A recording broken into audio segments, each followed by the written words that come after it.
Welcome to Straight Science. Straight Science is an evening presentation series put on by University of Alaska Fairbanks Northwest Campus here in Nome, and also UAF Alaska Sea Grant. That's me here in the home office. And both Northwest Campus and Alaska Sea Grant were part of UAF, and we serve the Bering Strait region, which is the homeland and waters of the Yupik, Inupiaq, and St. Lawrence Island Yupik peoples. And tonight, I'm really excited to have Robert Edwardson, who goes by the handle of Rob, join us from Juneau. So he's in Juneau right now. And he is, let's see, where should I start? He's been the Tribal Government Affairs Officer for the United States Coast Guard, District 17. And for Peter, who is coming to us, that means for the United States Coast Guard, which is for the entire United States, District 17 is Alaska's Coast Guard. That's our district. And Rob Edwardson's been the Tribal Government Affairs Officer since 2019. Rob is a Yahkw Laanaas Haida, and he grew up commercial and subsistence fishing in Southeast Alaska. He is retired from active duty Coast Guard, or he retired in 2017 after 20 years of search and rescue, law enforcement, military operations, and aids to navigation work. And so tonight, he's also going to give us what he provides to the leadership of the Coast Guard. And I'm really interested to hear how that role is with the U.S. Coast Guard Tribal Government Affairs Officer and leadership, and what that means, especially for us in the Bering Strait region. Know that I think we have a pretty small group. So I think everyone, if you're unfamiliar with chat, know that I'll be monitoring the chat. If you have a question and you're a little shy to speak up, type it in the chat box and we'll bring it up. But I think, Rob, you're going for more of a conversation. So yeah, and I'll go into that when I start in here.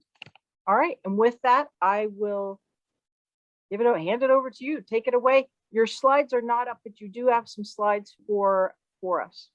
Yeah, I have about 21 slides. Thanks, Gay.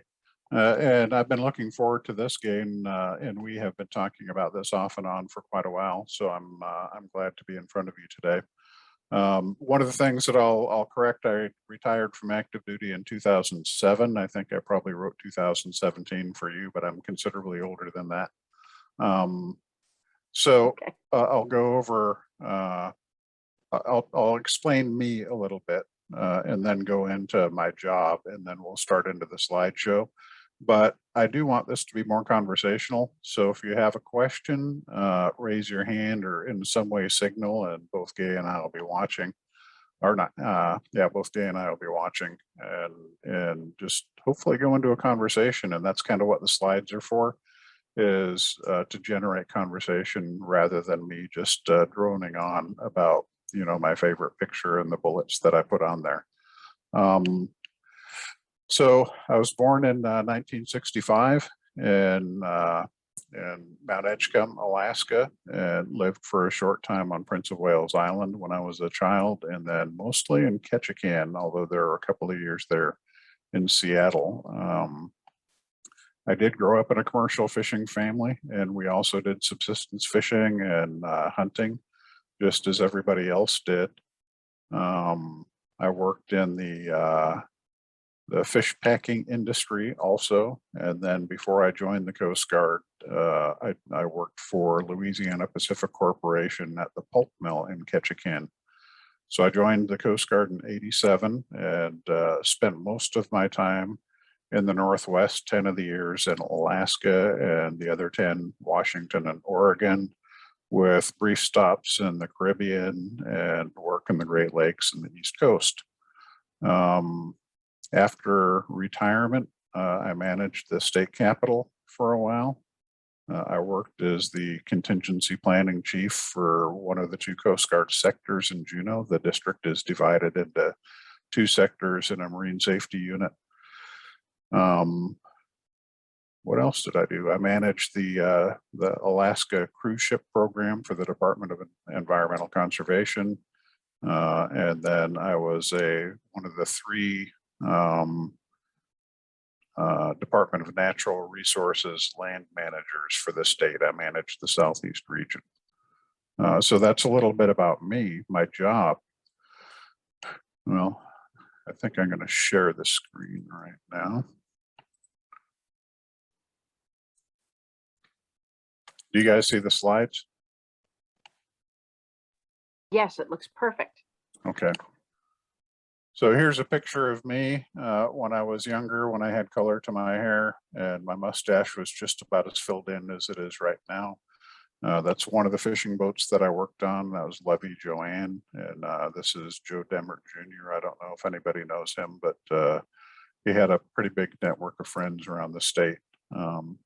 So the title slide here is a little bit skewed just to fit everything on the screen, but this is roughly about the area that Alaska covers. If you overlaid it on the United States, you've probably seen this before in a lot of different forms. And the last slide is going to show the same thing, but it's going to give you some distances. A little bit of a thumbnail about the Coast Guard in general. There's about, I think, 40,000 active duty people in the Coast Guard and about 60 to 80,000 total people working for the Coast Guard, including reservists, civilians, and volunteers.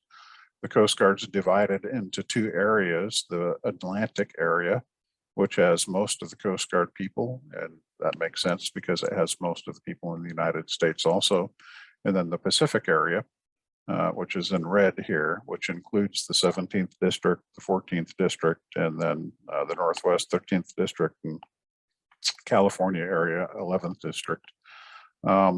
They're numbered. The 9 districts are numbered intuitively between 1 and 17.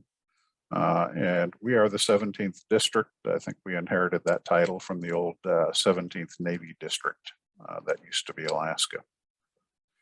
So the rough area that Alaska covers, or District 17 covers, you can see on the border here and a different projection of the map. And there's going to be a lot of these Alaska are big maps throughout these 21 slides, but this is Alaska, but you can see that District 17 covers the ocean about halfway out to Hawaii, almost to Japan, to the MBL, and up into the Arctic. And District 17 has about 3.9 million square miles, and you can compare that to the land area of the United States is 3.8 million square miles.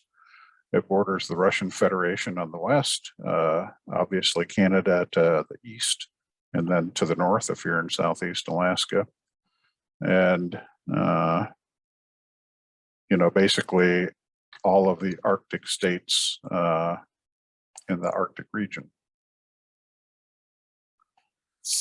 So are there any questions on the area before I go into the Coast Guard's missions? The first 2 slides are just going to be, this is what the Coast Guard is, and hopefully that'll frame the discussion and anchor some ideas, so we can generate some questions or comments.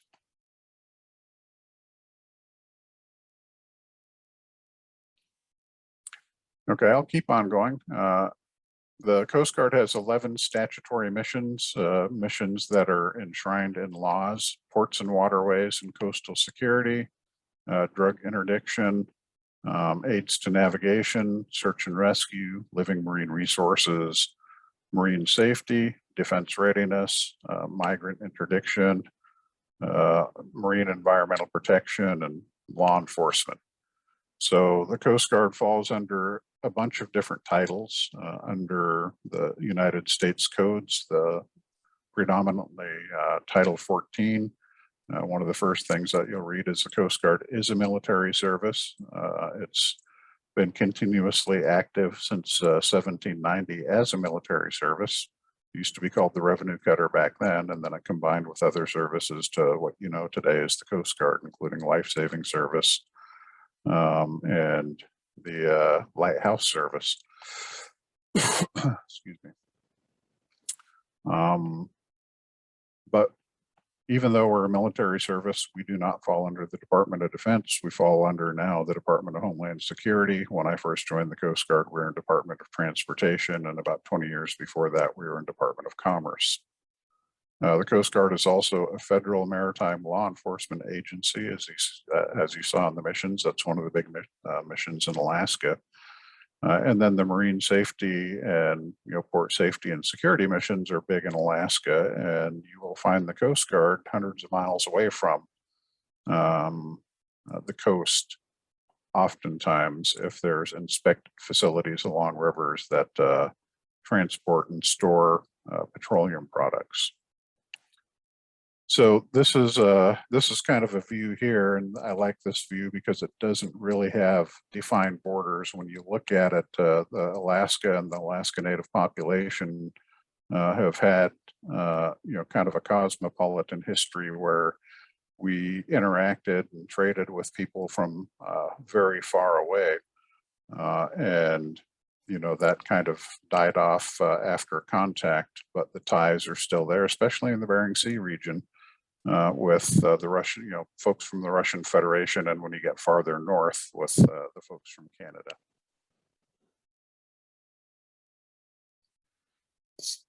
So here's the probably a map that you've seen quite a bit, and it's the areas themselves are going to be roughly the same as some of the other maps that I show later. That have different purposes, like social and political purposes, but this is the language map, and it shows a lot of the different languages, all of the different 20 languages that are official Alaska state languages. You'll see down here purple if you're wondering where the Haida is from. As Gay said, I'm Yahkw Laanaas Haida, which means that I'm primarily from the Dixon Entrance area here. My folks were from the northern end of Graham Island on Haida Gwaii, or what used to be called Queen Charlotte Islands, but also on the north end, a place called Klinkwan.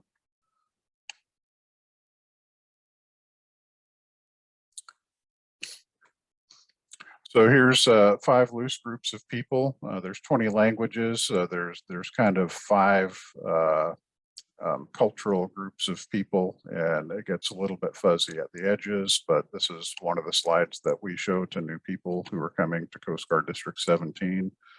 We give tribal relations training to the new people that come in, primarily targeted at the leaders and the decision makers that rotate in and out between like 3 and 4 years per tour. So Inupiaq, Yupik, Anungak, and Alutiiq, Athabaskan, Ayak, Tlingit, Haida, and Tsimshian. And here's a little scatter shot, our scatter plot of a map with the locations of the different tribes. There's, I'm sure everybody knows, but I'll say it just in case there's people who don't. We have people just coming to the state. There's 3 types of sovereign governments in our Constitution, the United States Constitution. There are tribes, they're the federally recognized tribes, the federal government, and states. So each one of the 229 tribes in Alaska is its own sovereign government, and there are certain laws that federal agencies, and we as a component of a federal agency, must follow when we're interacting with federally recognized tribes. There's different laws that apply to Alaska Native corporations. Alaska Native land claim corporations have the land interests of many of the tribes, tribal people in Alaska, the Native people in Alaska. Me, myself, I'm an original Sea Alaska shareholder. And they have specific laws that federal agencies must follow also. So here is a, I mentioned the corporations. This isn't the best rendition, but it kind of roughly gives you the different areas where each one of the regional corporations has influence. Each one of the regional corporations has the surface and subsurface area that it gained under the Alaska Native Land Claim Settlement Act, and the subsurface area the village corporations in these regions here. Can I ask a question, Yes. Rob? So on that last slide, and maybe Uh-huh. the people in our region here can help me, but the St. Lawrence Island, which is that yellow, it's highlighted in yellow in the south of the strait. They are not a member of the, that's my understanding. They are not Correct. a member of the Bering Strait. You're Oh, okay. They're private property. You're correct. You're correct. And Okay. that's why I said most, the okay. corporations cover most. And there's a couple of other organizations that aren't in the Bering Sea region that have the same deal. So the St. Okay. Lawrence Island is owned basically by Gamble and Subunga. And there's probably, there might be people on the call that could explain that better than I could. But you are absolutely correct. Great, thank you. There are tribes that opted out of the Alaska Native Land Claims Act. Thanks. A rare moment. And this one is interesting because if you look at the previous maps, you'll see that the state divided into 19 organized, now it's 19 organized boroughs and one unorganized borough, and the areas are the same almost as the language map and the ANCSA map. So you have the areas here where it says census area. Those are the unorganized borough, and the borough assembly for the unorganized borough is the state legislature. And then you have these other boroughs up here, like the North Slope, Arctic Slope, and these other areas that are really as big as states are down south. The farther north you get in Alaska, the more they are the size to western states, and the farther down you get, the more similar they are to the eastern states in size. So I talked a minute ago about certain things that we're required to follow as an agency of the federal government, as well we're a component of an agency, the agency being the Department of Homeland Security. And the year 2000, the president came out with Executive Order 13175. And what it said, it did two things. It required us to interact, to consult and coordinate with federally recognized tribes in areas where our decisions or our activities could impact tribal interests. And over the years, there's been a lot of back and forth about what exactly does tribal interest or impacting a tribe mean, and what Department of Homeland Security interprets that as, and most other departments as well. Maybe all departments, is the tribes decide what's in their interest. It's the agencies really aren't equipped to say what's in a sovereign government's interest or not in their interest. So within our process, if we think, if we sit back and say, could a tribal interest be impacted, then what we're going to be doing is sending a letter to a tribe and inviting the tribe to consult with the Coast Guard on a potential decision or course of action. Other guidance we have OMB Office of Management and Budget Implementation guidance, DHS consultation policy, the Department of Homeland Security, as well as D17 has a tribal consultation policy, and that's something that's worked on all the time. And Coast Guard headquarters, district level guidance and directives. So if we go back and we look at, I'm going to go back to a different map for a second.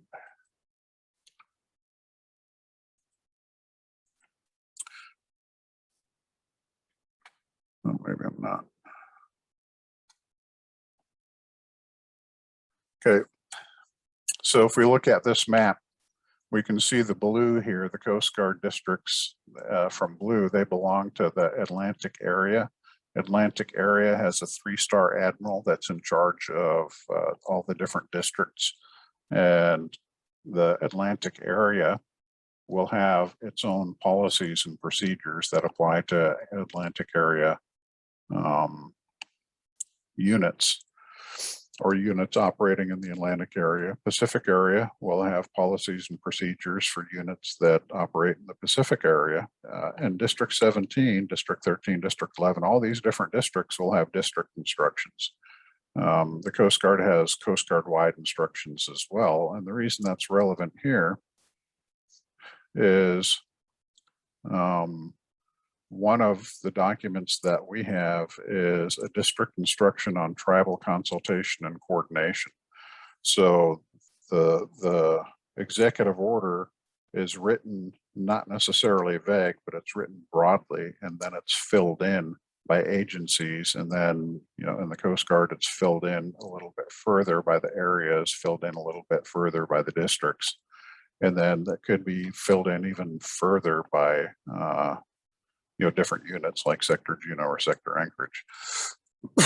So we do have a policy on when we should and how we should consult and coordinate with tribes, but we also have an added category in there called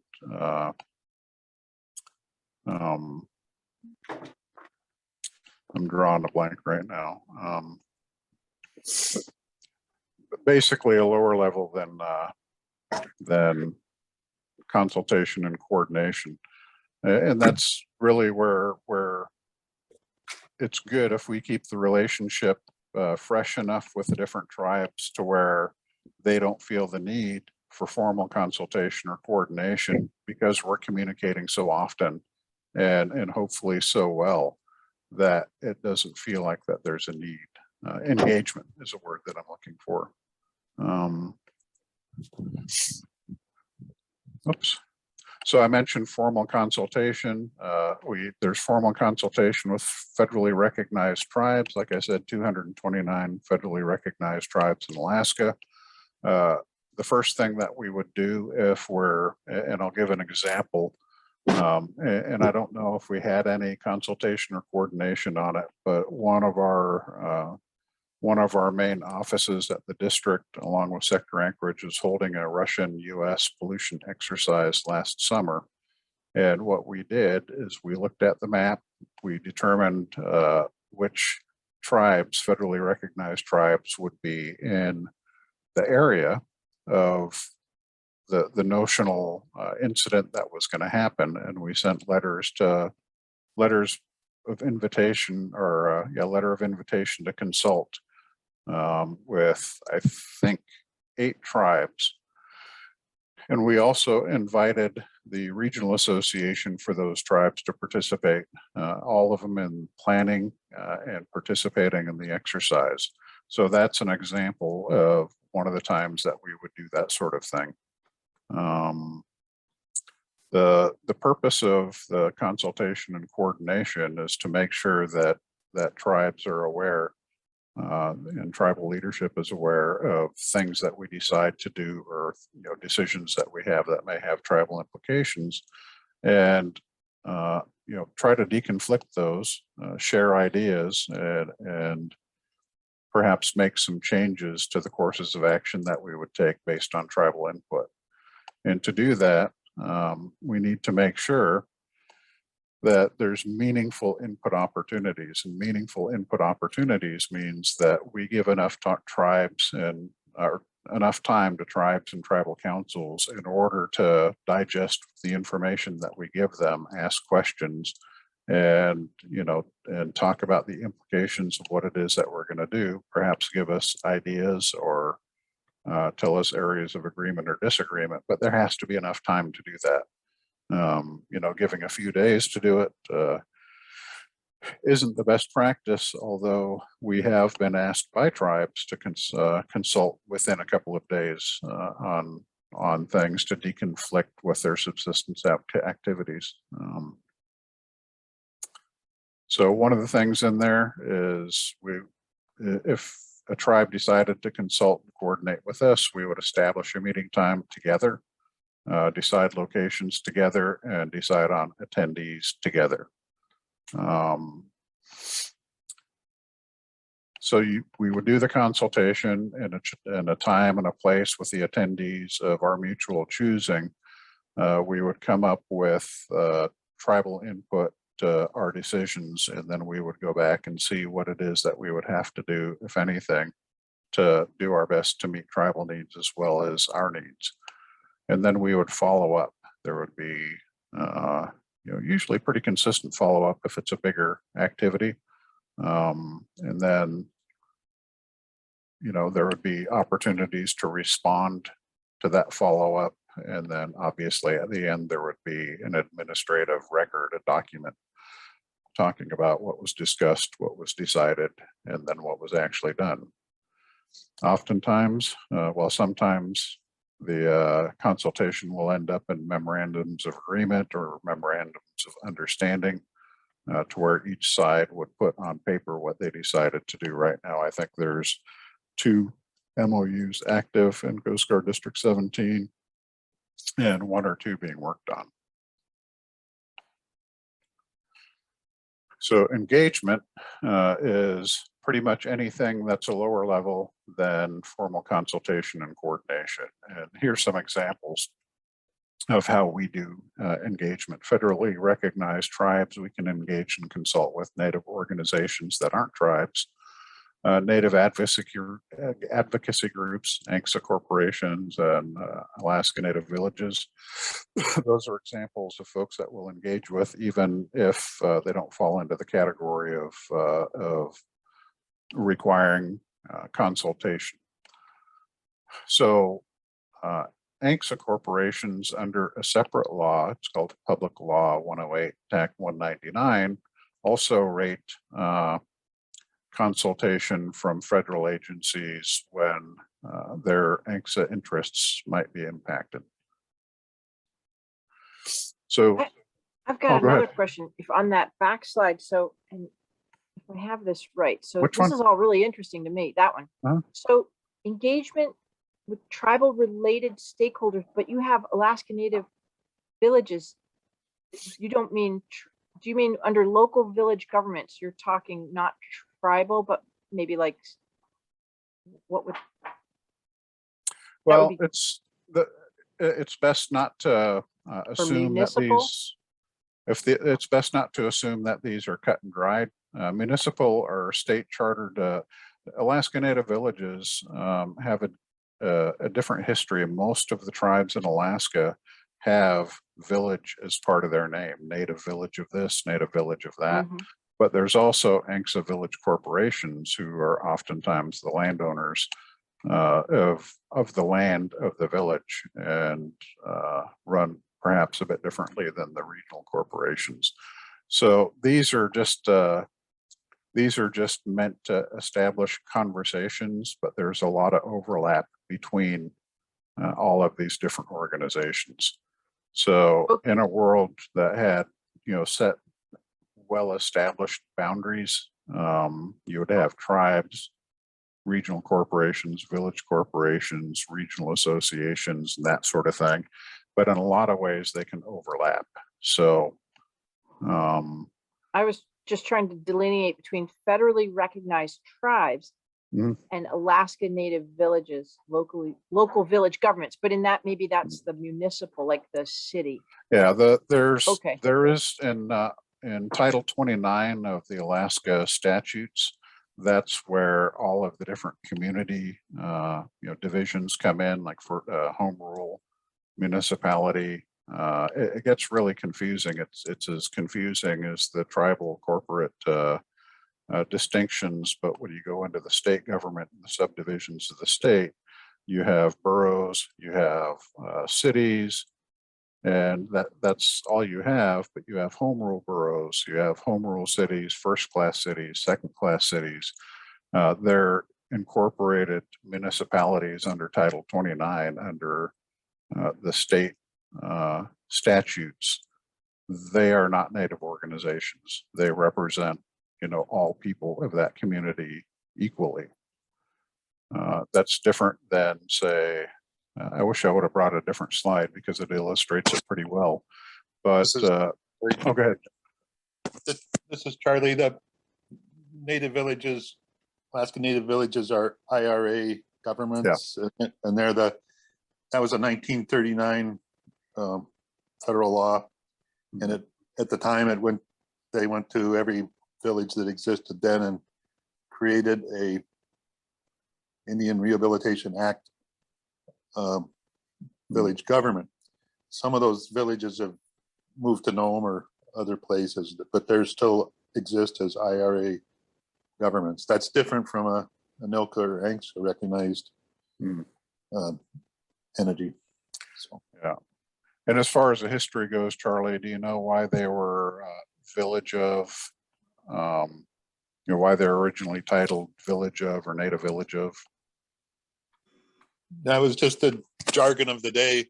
Mm. I think it was 1939, and they were trying to differentiate between a municipal government and an Indian government or a native government. Yeah. So Can I and just, again- go ahead. No, you go ahead. Oh, hi, this is Jenny at the Nome Nugget, and I cover Indian country quite a lot, and Alaska stands alone when you compare it to the lower 48. It was the 1934 Indian Reorganization Act, and really it was a correction of the government itself looking at decades long abuse on tribes. And here in Alaska, it had not reached statehood yet, but they still had their arms in tribal affairs up here. And so there was not even a push to have the 229 federally recognized tribes incorporated as federally recognized tribes yet, but this established them as holding, some kind of Aboriginal title to the land. And it's when we start to really look at this landmark anniversary this week, leading into ANCSA. It relies on that 1934 IRA establishment of these villages, because you can't get to the land unless you extinguish that title.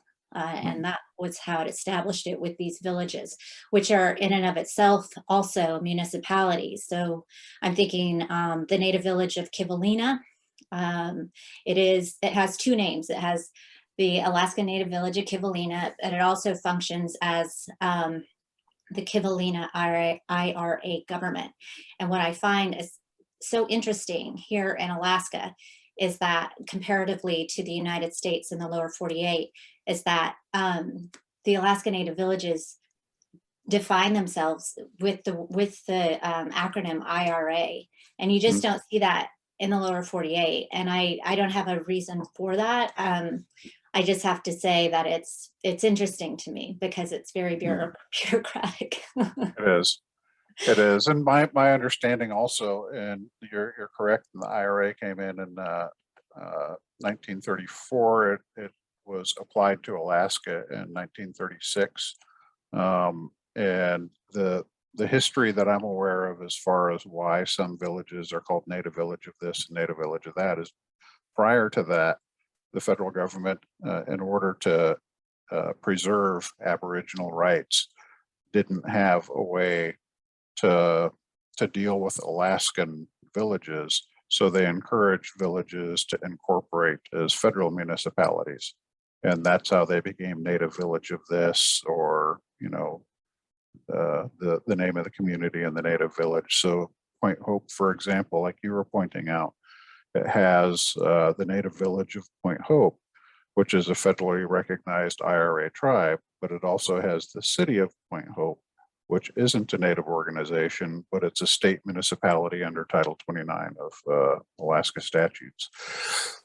So, I could go on with this forever because I'm kind of a geek when it comes to this stuff. But the one thing that I'll point out about my job is that I'm the one in the district office that's supposed to know this stuff, because our Coast Guard units and our Coast Guard decision makers in a lot of these situations are required to act in a certain way, depending on what the issue is.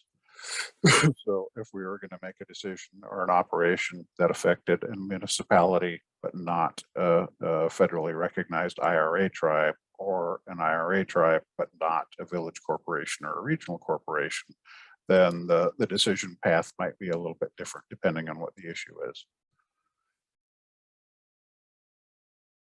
So do you have, are you done? Jenny, do you I'm- have I'm- more? Oh, I You just have a question. too. I have a Yeah, question. keep going. I have a question just and follow up to that, Rob. You said that's your job, and I imagine it gets pretty well. That's my question. Is there some kind of public document that distinguishes the variations of government structures for each of the villages, because they're not all the same, correct? Correct. As far as I understand, is there a document, like a single document that I'm aware of that chronicles that? No, not that I'm aware of, but there is a list of federally recognized tribes that's published in the Federal Register at the end of every January that lists what the federally recognized tribes all over the United States are and the ones in Alaska. So I think I know there's 575 federally recognized tribes in the United States. There were 574 federally recognized tribes in the United States in 2019, even though between the list in 19 and the list in 20, one tribe dropped off and one tribe got added. So those are the types of things that I'm supposed to be watching in the federal laws, changes in the federal laws in order to be able to brief the district commander, the senior leaders, and the commanding officers in the district, just in case that that change had some significance in our decision making or our actions. Does that make sense? Okay, thanks. And you had something, Gay? Yeah, so for me, because I'm always learning. So when I see this, so the IRAs are when you're in, say, native village of Gamble, I'm just using that as an example, or Gamble IRA, that is both same thing in this case, and that is the federally recognized tribe.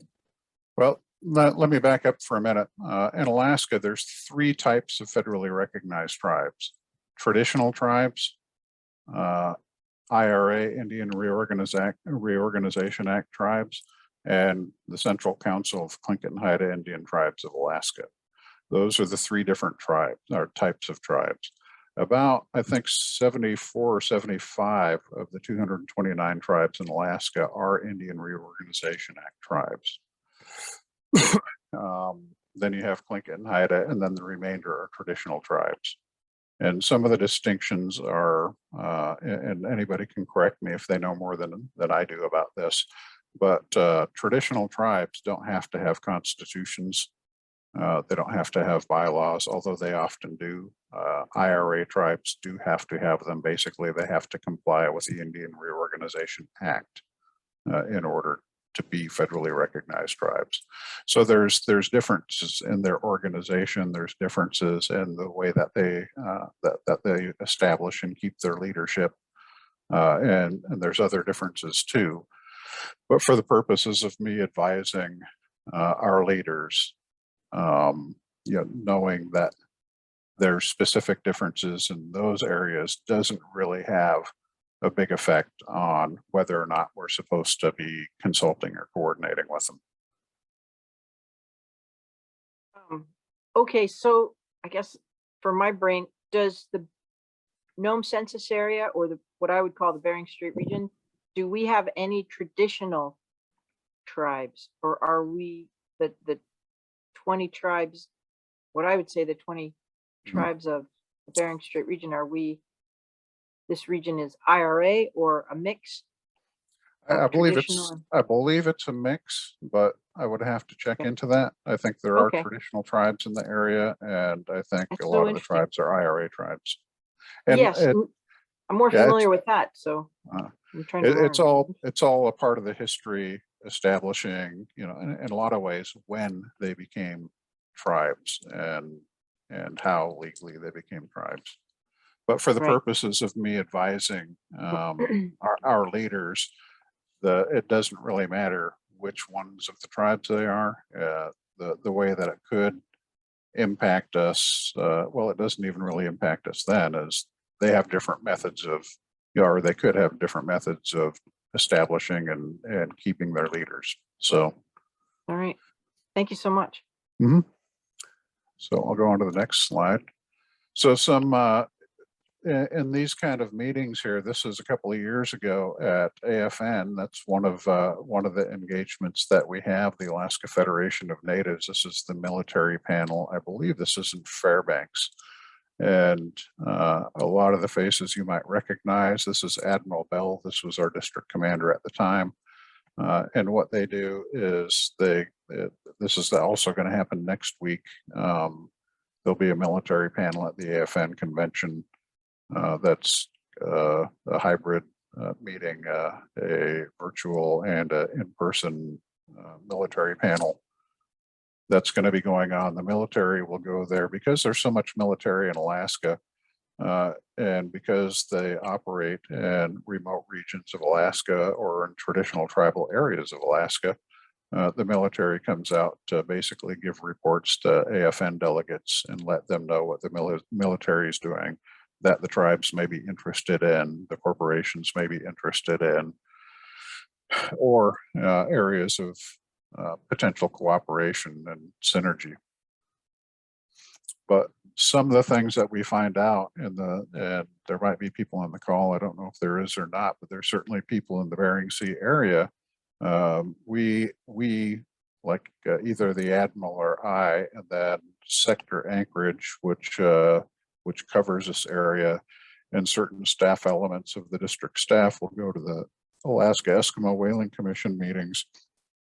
Right now we're making reports because we're working with the AEWC on Arctic PARS, a port access route study that's working towards establishing voluntary routes for deep draft ships in order to reduce the potential of conflicts between subsistence whalers and deep draft shipping. And some of the things that we find out in meetings like AFN or any of the federal co-management groups or tribal meetings are the things that people generally care about throughout Alaska. And one of them is food security, food sovereignty, and other is Arctic ship traffic. And I know that there's people on the line here, and Gay is in the forefront of this, talking about Arctic ship traffic, the increases, the routes. And we were talking a little bit earlier about the surprising presence in last week's storms of freighters in the area. Then there's going to be scientific vessels, which whalers and other subsistence hunters are going to be concerned about. So those are some things that we try to be aware of, even if they're not direct Coast Guard responsibilities.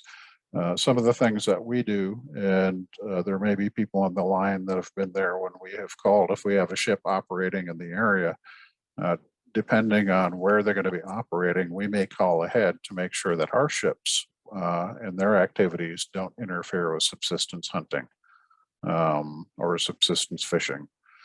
And we've deconflicted in that way several times, which is good for the villages and it's good for us. The Arctic shipping traffic, that's something that we monitor and that we're aware of. We're working on things like PARS. The shipping itself is something that's international and reciprocal, so we're aware of it. And I'll leave that one there. So food security, to dig in a little bit more, the things that we follow: marine mammals. We follow. We don't regulate marine mammal hunts or marine mammal management or anything, but we do have sister agencies that do. And there are parts of that may directly or indirectly impact us, like I was talking about. We don't want our activities to interfere with subsistence hunting unnecessarily. Same thing with subsistence fishing, and we follow roughly the food chain, because the food chain is going to affect the presence of the wildlife there. We do regulate maritime activity of things like fishing boats. And often cooperate with other agencies to help them enforce their laws. So the second thing, the second category of things that I had on the original picture slide, the Arctic shipping traffic, the Arctic PARS, the port access route study. There's already a Bering Strait PARS that was finished a couple of years, I think, before the Arctic PARS started.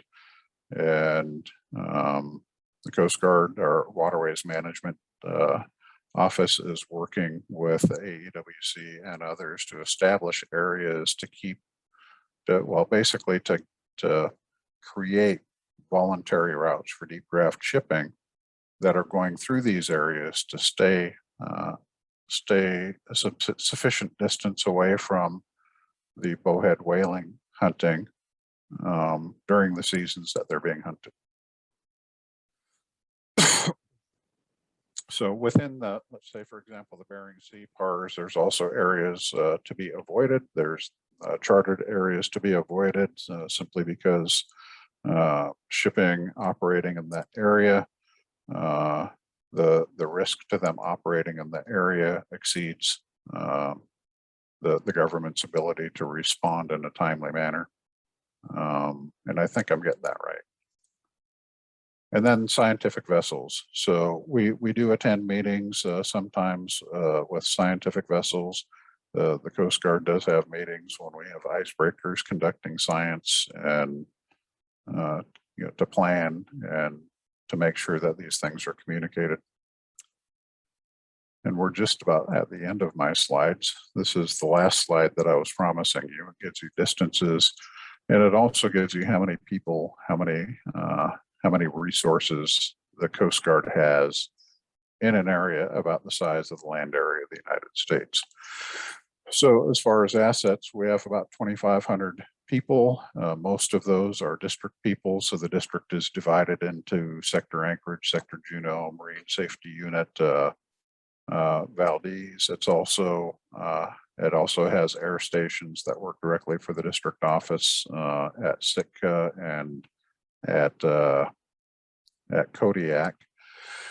We do have forward operating seasonal operations, say in Kotzebue or in Cold Bay or places like that, where helicopters normally taken from Kodiak, well, Cordova also, but helicopters taken from Kodiak are forward deployed for a certain amount of months in areas due to increased vessel activity and on water activities. The people that live in those areas are the people that come in from outside.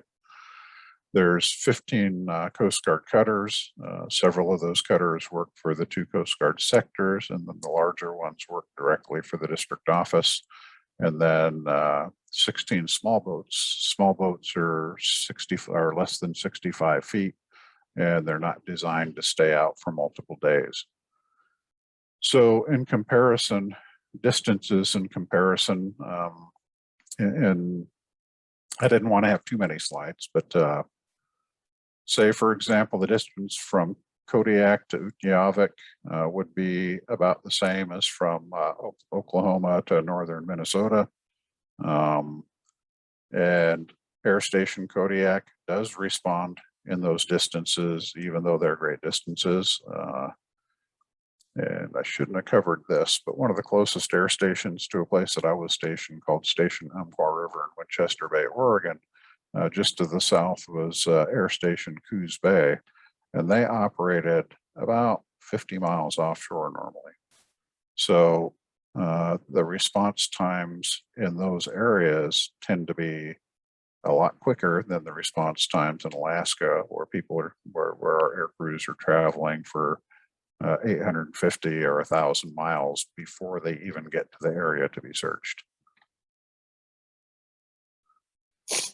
And that's all the slides that I had, but I'll leave this slide up here, and I'm open to questions, not just about the slide, but about pretty much anything. And we also have, actually, I don't know if Scott's still on the line, but we did have Scott on the line.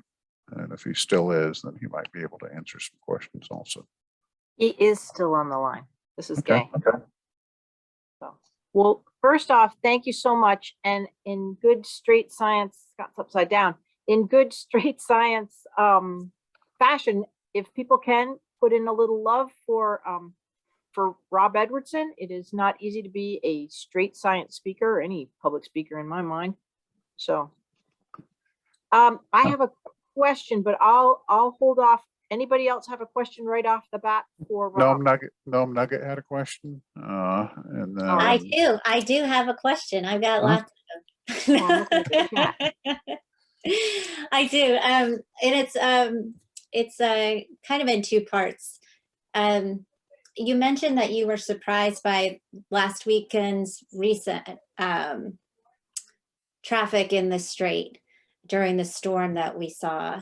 And while it might seem obvious for why you might be surprised, I'd like to hear, you know, a little bit more about what you found interesting about that in looking at that data, and particularly that one ship that was holding steady in the strait for a good while. And then in follow-up to that, just in case of these emergencies, because of the shared border at the strait between the United States and Russia, I'm just curious, you know, where are relationships between the two countries, say in looking at emergency response on any level, you know, from the most minimal to severe with the Coast Guards being involved? Thank you. Okay, do you mind if I qualify that before I answer it? Sure. We do have experts on this subject matter. I know enough to you know, answer some basic questions and then find the subject matter expert for whoever might be asking a question. And that's kind of my role as the Tribal Government Affairs Officer, my liaison role for establishing and hopefully maintaining and strengthening relationships with tribes, Native organizations, and you know, Alaska Native folks. So I'll tell you what I know here, and Scott might be able to step in and fill in gaps, or you know, if I go in the wrong direction, let me know. But we do have, like right now, and for most of the year, we do have normally a ship in the area of the Bering Sea operating in order to perform search and rescue, in order to perform other Coast Guard missions as well. Those 11 missions that I was pointing out, maybe not all of them, but a good chunk of them. That was the first part of the question. The second part of the question, we do have relationships with the Russian border guard. And I mentioned earlier, one of the exercises that we did was a pollution response exercise. And there's also a relationship when it comes to, you know, other operations, whether it be patrolling or whether it be interacting with Alaska Natives.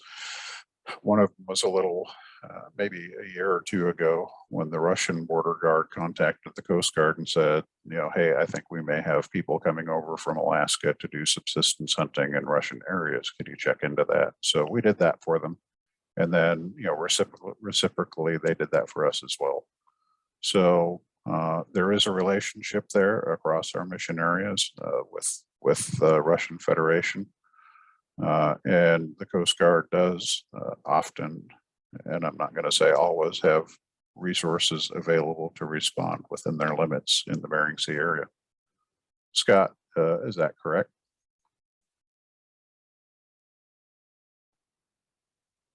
Yeah, Rob, I couldn't have said it better myself. We have similar mission areas and responsibilities as the Russian border guard. So they're the ones we work with the closest because we have shared interests along the border, as you said, for search and rescue and pollution. And our command centers communicate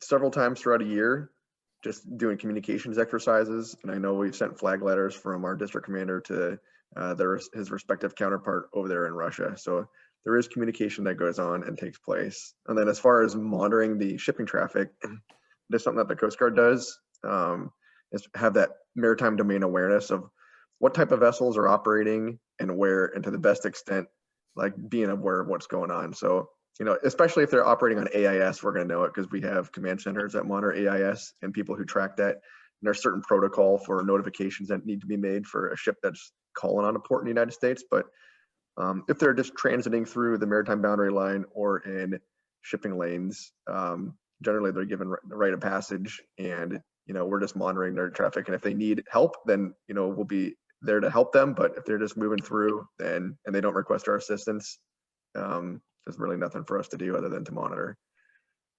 Hopefully that answers your question, Robin. I'm not an expert either. I'm the public affairs officer. I did do time in a command center before, so I know a little bit about their search and rescue realm. And my job touches on various mission areas, but hopefully that answers your question a little bit. Now, one of the things that I will point out, thanks, Scott, is that coming up, Gay has lined up some people who can answer this, these types of questions with authority. And, that hopefully that's something that we'll be able to provide Straight Science. So we kind of, our interests in this is a mile wide and a foot deep kind of, we know who does what, and we can direct people to the right subject matter experts. So we do have subject matter experts in the things that you're asking, but hopefully we've answered your question for now.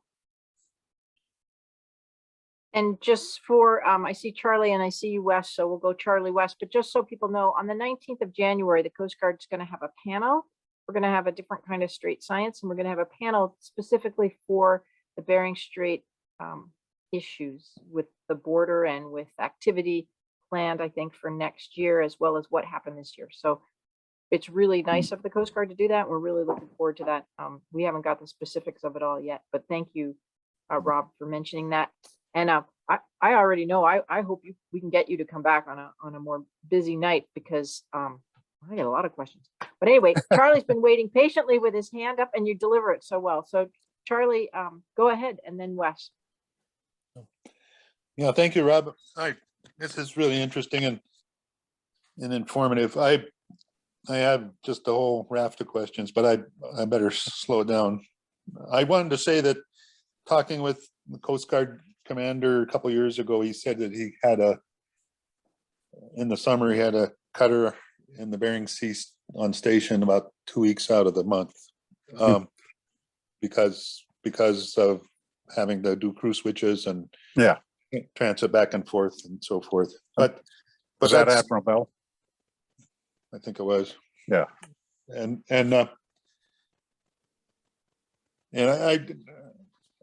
it's really important. We have, I'm sure Wes could comment on this too, but I worked for the Park Service, I worked for Fish and Game, I worked for NSCDC, and in all cases we discover flotsam and jetsam that seems to be Russian or some Oriental origins, and some of that stuff washes in clear into Golovin Bay, but it's really prevalent along the coast from Wales up to Cape Espenberg.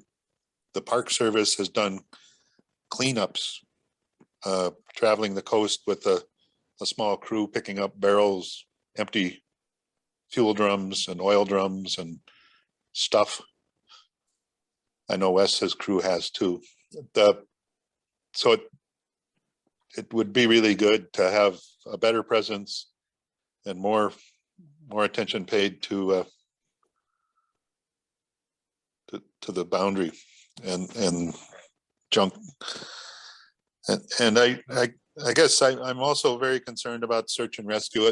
Over the years, I've been active with the Nome Ambulance Service more than 30 some years, 30, almost 40 now. So, and have coordinated rescues and things because there was no governmental agency to. So we end up, and I've utilized the Kodiak Medical Office. I don't know what the Coast Guard calls it, but they had doctors on call, and I could call them. And the flight surgeons. Yeah, flight surgeons get coaching on what to do, which is a huge relief when you're under the gun. So I wanted to say how much I appreciated that service, and I hope that it still exists. So, well, I will pass that on. I do like hearing that. Whenever anybody says that, whether it's a complaint or a compliment, I will pass it on to the people in the Coast Guard who are responsible for that. So I appreciate that, Charlie. No, yeah, I know that managing commercial fisheries and having industrial accidents, and I ended up being the guy being incident command on the radio, trying to coach other people, and I needed resources myself to give a correct answer. So it was really, really appreciated. So thanks. And now that you mentioned that, one of the things that the federal agencies and the volunteer organizations, the state organizations that you're talking about, that we try to achieve a unity of effort when it comes to these things, because no one agency can do it and no one group can do it. So I appreciate you saying that. Yeah, Wes? that was very much. Oh, go ahead. I'm sorry, did I interrupt you, Charlie? Did that answer your question and you're gonna give Wes a chance and then we can come back? Or you have anything more? This I is think Wes it's Wes, now. yeah. First, thanks. The presentation was very helpful and helped me fill in a number of things, which is helpful. And I think this is a really, now with Gay saying and you saying that there's going to be another panel discussion on the 19th, a bunch of my questions I'll save for that, but a couple just thoughts from our region that really, to me, this highlights is like Charlie said, the marine debris coming from, which appears a large amount of it coming from the Russian side of the border is significant, and the other thing I think that's unique, and I guess what I would be interested in the perspective of the Coast Guard on this is, for our region, if you look at where all the vessels in the northern Bering Sea, St. Matthews North, they're actually on the Russian side. And so we do have, there's traffic on the US side, but the vast majority and most of the traffic that's close to us is actually on the Russian side. And so I guess I would be interested the Coast Guard's thought on how you deal with it, or are you prepared for that, for vessels coming across, because we're so close? To me, it's very unlikely. Or if a vessel comes across the border, say a stranded or a disabled vessel, in the southern Bering Sea, there's a lot of ocean available, where here in the northern Bering Sea there isn't. So I guess this might be a question for somebody else, but just some thoughts on that would be appreciated. Thank you. Yeah, and maybe the best thing that I can do is frame it, and then you could save that for the panel that's coming up. People, we have experts handling that. Okay. Oh, go ahead, Gay. Yeah. Well, from dealing with things, my understanding, so I would save it for the real pros, but in real life terms, my understanding is you've got the Bering Strait is a bit of a anomaly. And my understanding is we have, although I don't know at what latitude it starts and stops, but it's kind of labeled as an international strait of passage. And so if a vessel on either a US vessel going into the Russian EEZ, the exclusive economic zone, in the strait, and again, I don't know where that starts and stops, if it's south, I don't think anybody really knows, but anyway, you're allowed, as long as you're transiting, not hunting, not doing science, just moving along, you have the innocent passage. So you could go on the other side of Diomede and Big Diomede, and a Russian vessel can travel over by Wales if they were just traveling and needed to get out of the weather or the ice or just sightseeing. I have no idea, but they can do that. And then it gets a little bit more complicated, and those kind of pros will hopefully be on in January. But it is, we can move vessels around in the strait on either side, as long as they're don't stop and smell the flowers. I think a lot of times, and it is confusing, even to, even when I was back doing law enforcement and active duty, it can get confusing. And sometimes people think that the EEZ is a border, and like you were talking about, the EEZ applies to, it's an exclusive economic zone that applies to certain resources, but it's not a border that restricts shipping Mhm. or anything like that. And that's what I was going to try to frame, and maybe have you save the thought for the actual experts that are going to be coming up on the 19th. Is there's a lot of different types of boundaries and borders when it comes to international shipping.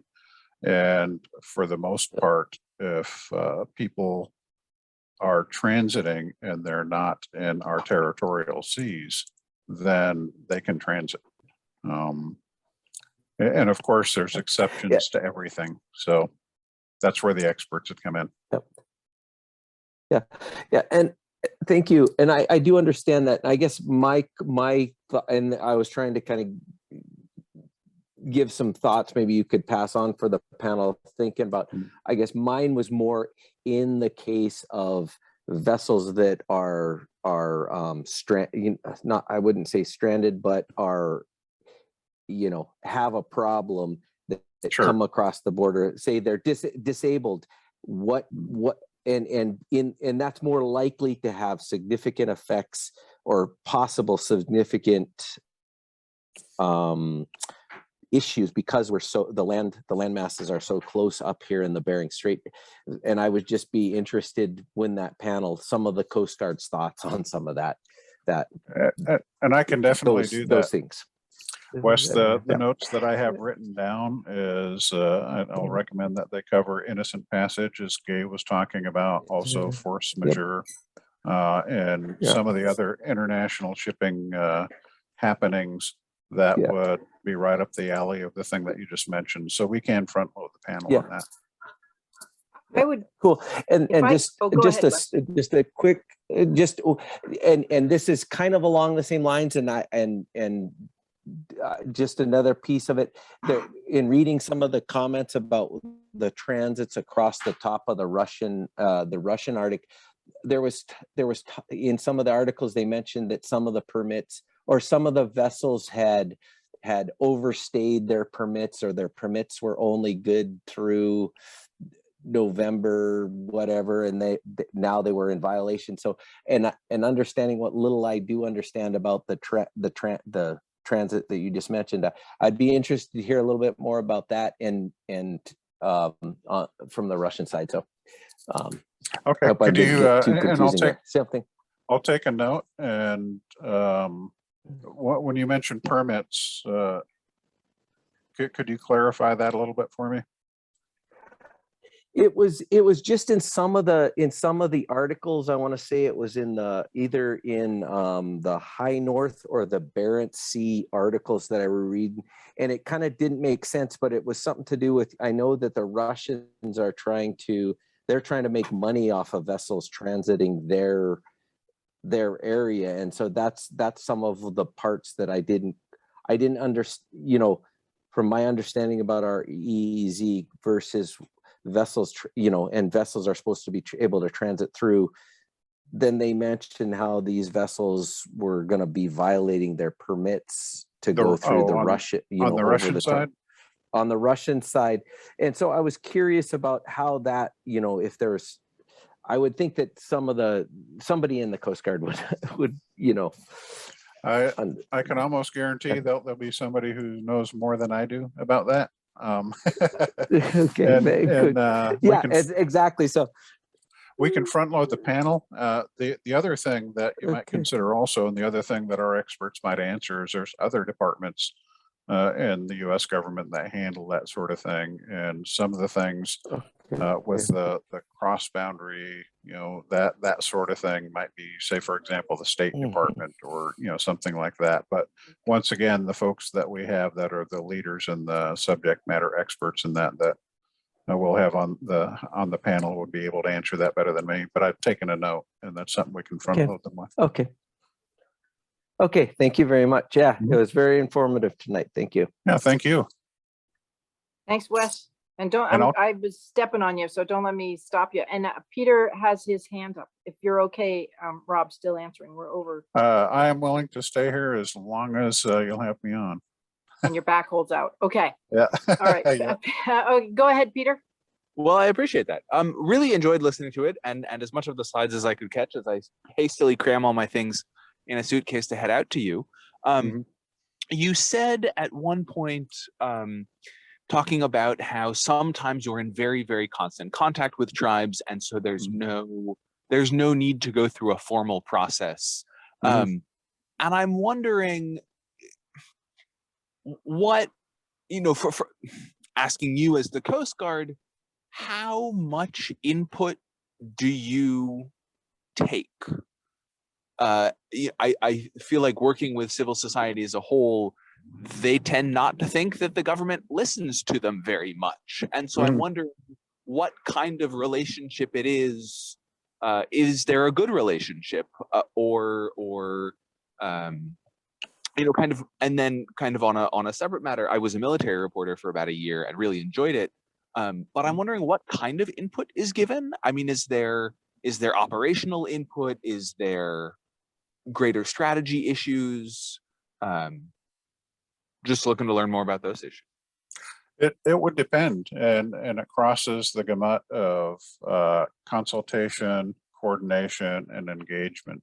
So, for example, the Coast Guard sometimes holds exercises or participates as a participant in other formal or semi-formal groups. And within those groups, there'll be native representation, and it could be on infrastructure, it could be on climate, it could be on a number of different things. And, they would be an equal voice in the chorus of the discussion.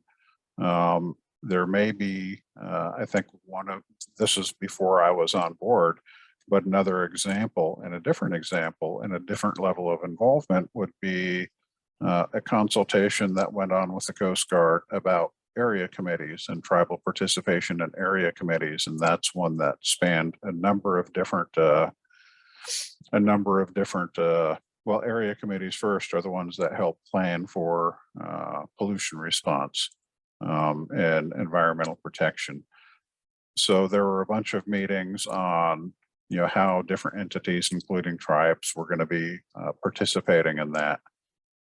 It depends, and I hate to say this, but it's true. It depends on the circumstance. It depends on the people involved. It depends on the urgency. It depends on a lot of different things.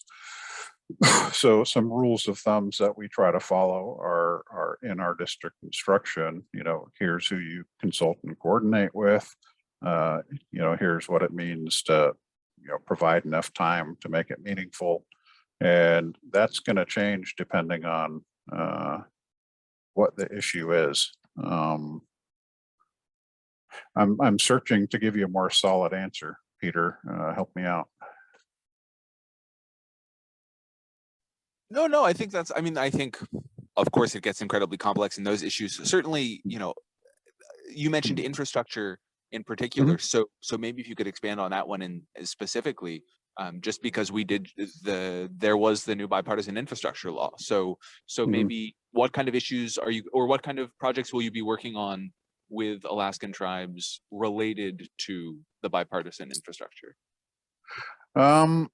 I don't know if that would be a good example, and I don't have a lot of information on that bouncing around in my head. A lot of the projects I think that we have funded are, and again, Scott might know more than me, so feel free to comment as well, Scott. But I think we have, and I'm trying to remember what it's called. It's the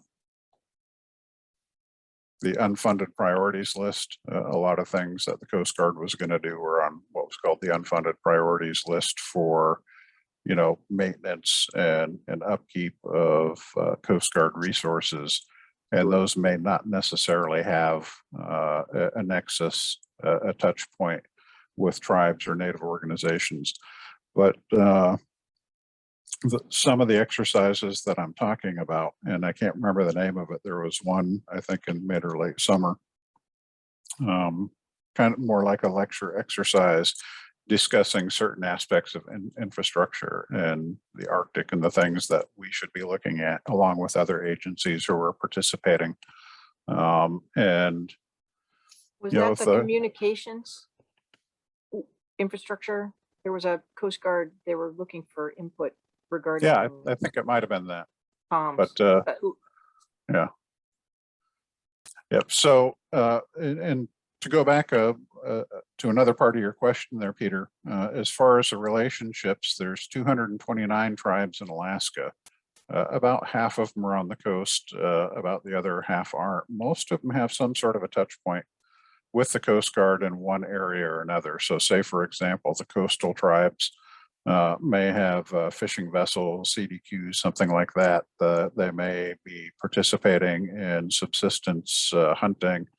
But when you get inland, the touch points with the Coast Guard and the tribes inland would be, say, the transport and the storage, the waterfront storage of petroleum products like heating fuel and that sort of thing. They would be inspected facilities, and Coast Guard sector anchorage up north there would be the ones going out to inspect them. And that's part of our Arctic Shield operations in the summer. That's another thing that's going to be talked about, I think, on the 19th as well. So the relationships, we strive to make them as good as possible. We strive to communicate in advance of the things that we're doing and ask for input, as we would hope that we would be asked for input. And when it's appropriate, invite consultation. So the relationships themselves, we're constantly trying to build on them. And we have eager service members that are willing to do that. But obviously some issues can be contentious, and we can only operate within the lines that law establishes us. You had something, Gay? I do. Peter, does that answer your question? Yeah, I greatly appreciate it, and looking forward to working with you headed forward. Yeah, All right. Yeah, me too. Anyone else have a question for Rob? I have a couple. I didn't know we could actually kind of bring up topics for the panel. So I did. There's a lot of links here that we've been talking about that spark off in my head. So yeah, hoping they're happy with me. no, it's really good. We're all happy and excited. Yeah. So know that first off, does anyone else have a question or something? I don't want to step on anyone.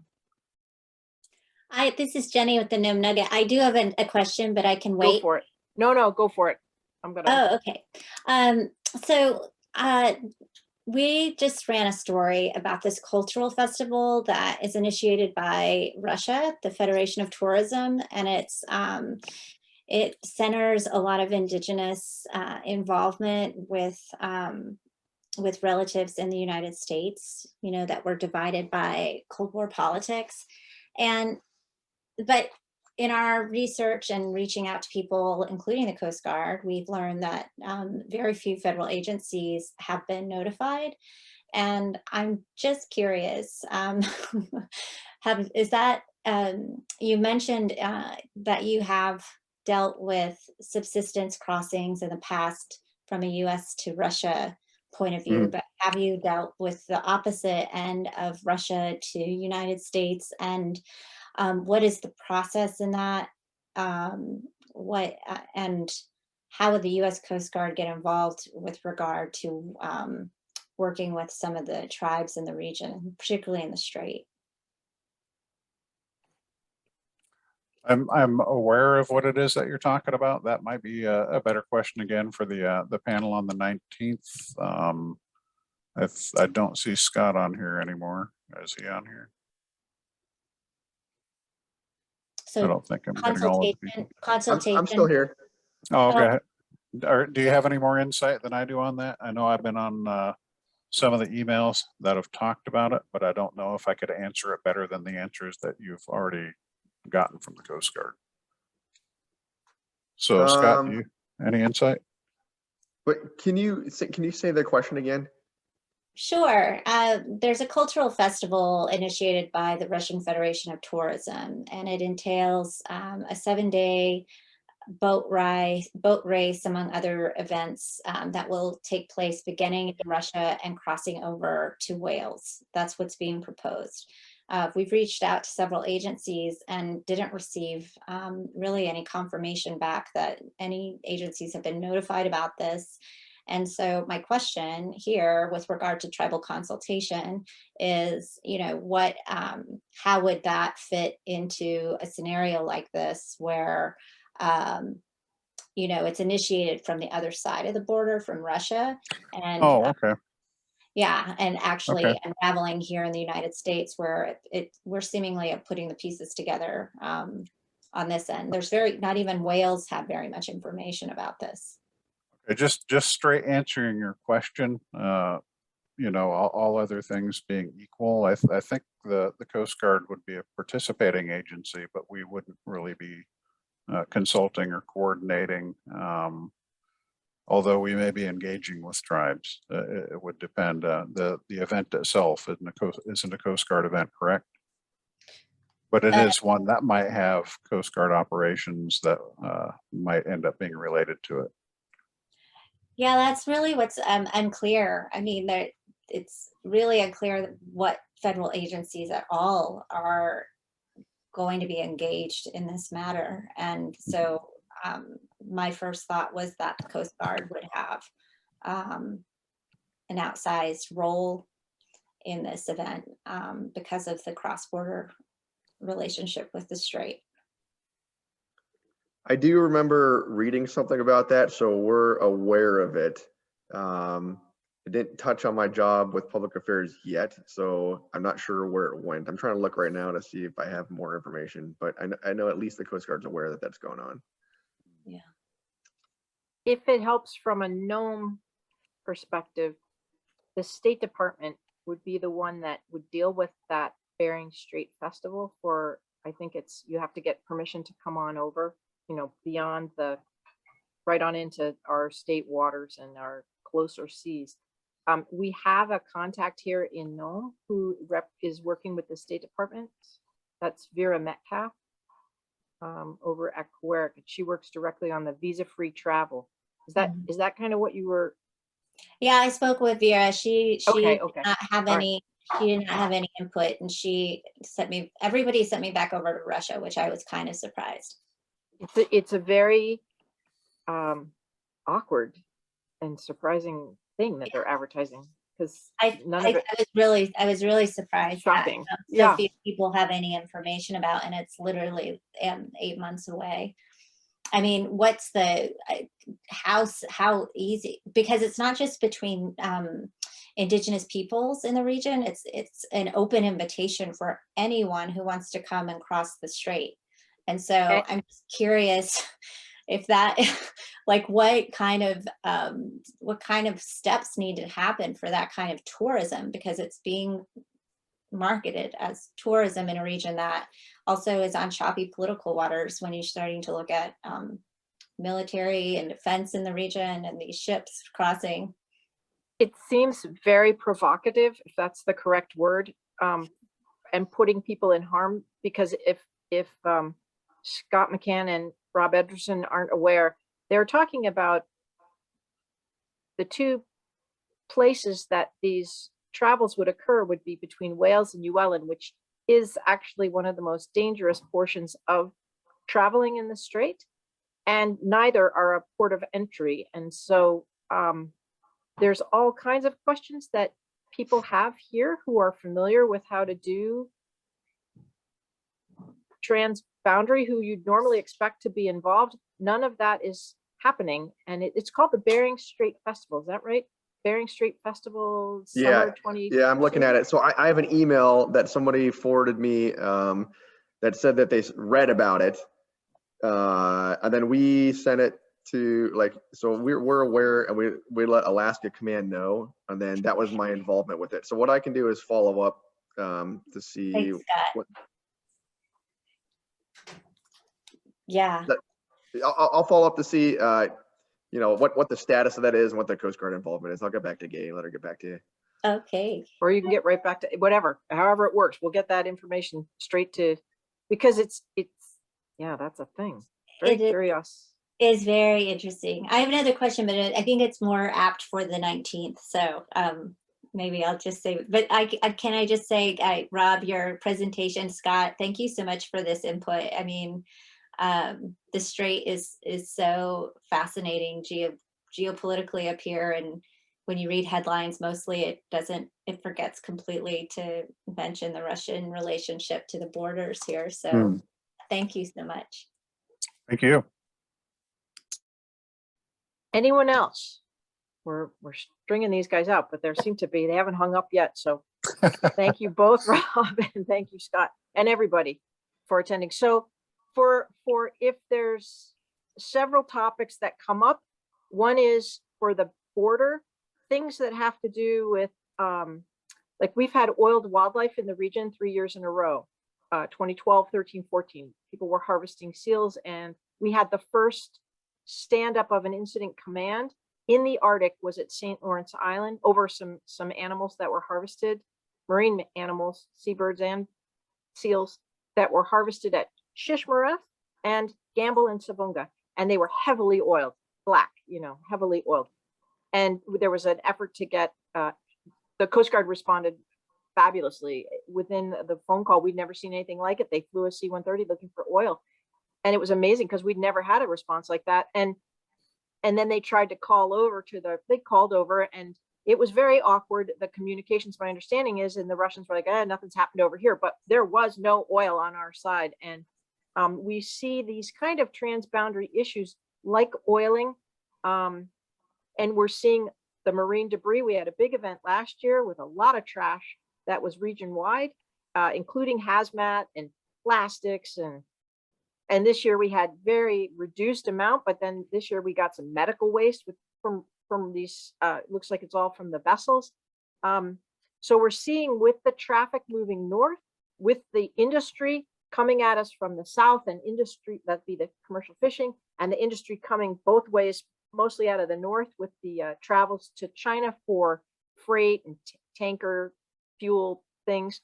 And the talk of, just the season's been extended and the ships are diverse, like having that many in that kind of a storm north of St. Lawrence Island.